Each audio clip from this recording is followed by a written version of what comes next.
আপনি এখন একটা জব করছেন। ধরেন সপ্তাহে ২ দিন, ৩ দিন, ৪ দিন।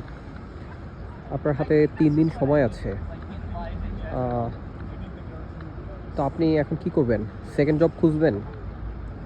নাকি ফার্স্ট জব যেটাই আছে সেটাই শুধু কন্টিনিউ করবেন?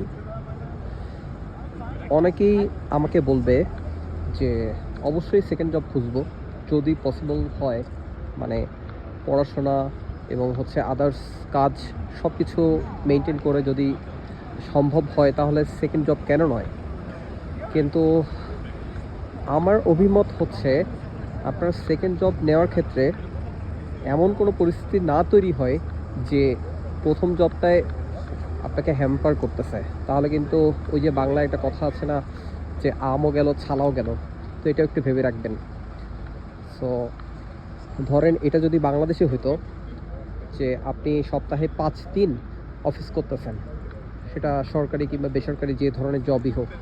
তো বাকি যে ২ দিন ফাঁকা থাকে, যে অফ থাকে, আপনি কি সেই ২ দিনে ডিফারেন্ট কোনো চাকরি খুঁজতেন? নিশ্চয়ই না। সাধারণত না।